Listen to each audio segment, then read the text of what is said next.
What does it really take to turn a promising natural compound into something scientists can reliably study and eventually use?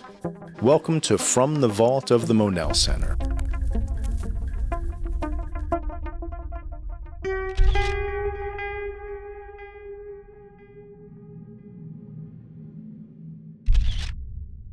At Monell, we're connecting taste, chemistry, and human health in ways that open entirely new scientific pathways. In this final part of a From the Vault presentation from 2020, Monell's Dr. Catherine Peyrot de Gachons brings us inside the fine details of discovery, where small experimental choices can make or break scientific progress. Building on earlier work identifying privet leaves as a powerful alternative source of oleocanthal and oleacein, Dr. Peyrot de Gachons explains this phase of research focusing on optimization by systematically testing each variable, temperature, solvent composition, and plant selection. Dr. Peyrot de Gachons and her team refined a method that is not only effective, but scalable and reproducible, producing orders of magnitude higher concentrations of oleocanthal and oleacein. That means that for the first time, researchers can access these compounds in quantities large enough to study their biological effects. With support from collaborative resources like Monell's own George Preddy Research Support Corps, the team can now precisely identify and quantify these compounds. This demonstrates the full arc of translation. With that said, here's Dr. Peyrot de Gachons. So here it's a picture of a TLC after development. After the development, we use vanillin staining, and with heat, our compound of interest, oleocanthal and oleacein, turn into this really bright pink. So it's very easy to see the compounds and to some extent get a sense of how much of them we get. And in these experiments, we were just looking at time of grinding, right? 2 minutes, 5 minutes, 10 minutes. And here it seems obvious that 10 minutes is really the best. Makes sense, we extract more of it. But if we set up this time, we say 10 minutes, but use it with different type of grinders, and you can see, although those are done with the same leaves, 10 minutes, same thing, same medium, that here then suddenly there is really nothing in it and looks like there is nothing in the leaves. And in fact, what happened, it really depends on the heat generated during this grinding. And when the temperature is too high, there is degradation of the compounds. So here is just another example. In this case, we extracted some 3 lines here, extraction of leaves, grinding of leaves in pH 8 water. So 3 lines here are extraction, grinding of leaves in 35% sorbitol.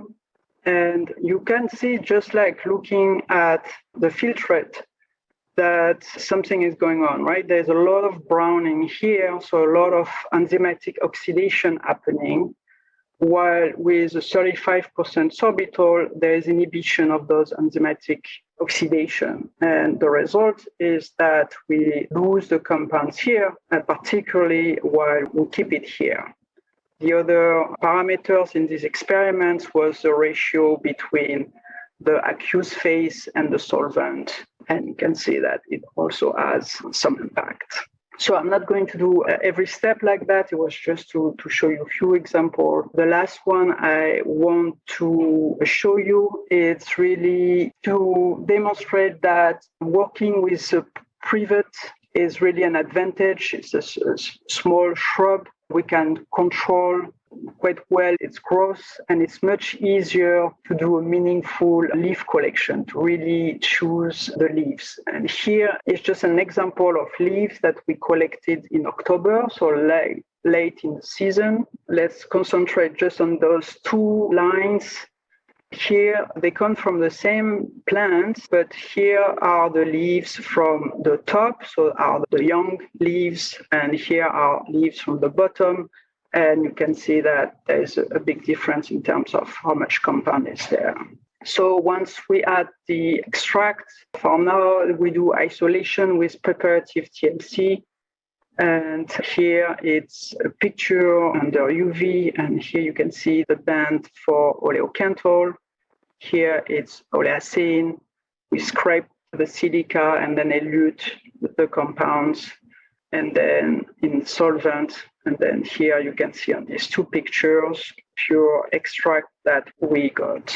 We confirm the identity of oleocanthal and oleacein by NMR. For that, we've been working with the University of Pennsylvania with the NMR core. And now, thanks to the George Brady Research Support Core, we can actually more carefully and precisely quantify oleocanthal and oleacein in our extract. And so that's a great advantage.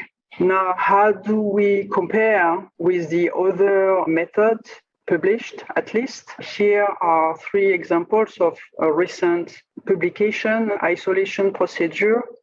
And so I converted it, I expressed the result in milligram per kilogram of solid fruit to be able to compare better with our own result, considering that in average, you need 4 kilograms of olive to make 1 kilogram of olive oil, and there's about 50% of water in olives.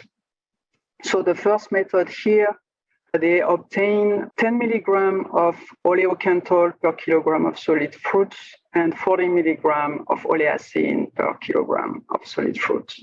This other method, which is a comparable method, here they got about 10 milligram of both compounds per kilogram of solid fruits. This other method, which is a bit different in terms of extraction, they use a centrifugal partition extractor and followed by a centrifugal partition chromatography.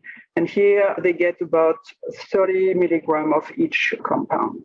And here, just for comparison, this is actually the same team, Polish team that published his first paper in 2008. And this is not after isolation, this is before isolation. It's mixed with other compounds in the extract. And here what they found is about 20 milligram of oleocanthal and 60 milligram of oleacein. So now with our Privet leaves and our method, it's just a range of concentrations. It depends so much on which leaf we use. But we get about 200 to 700 milligram per kilogram of solid leaf for oleocanthal and about 100 to 300 milligram of oleacein per solid leaf, a kilogram of solid leaves. So I hope I convince you that we can easily purify good amounts of oleocanthal and oleacein from leaves. And we hope, of course, that will help to increase the number of studies on their health benefits. The Privet shrubs can be easily grown in specific conditions to maximize oleocanthal and oleacein production in the plants, and they can be easily monitored for optimal leaf collection. And finally, we really think that learning that will be done in Privet can contribute to the understanding of oleocanthal and oleacein physiological roles. I want to thank Gary Bichamp and Abigail O'Keefe. Of course, a forever thank you to Louise Slade. I wrote her name in pink here. Since now that you saw our TLC plates, you understand that pink became our favorite color. Thank you.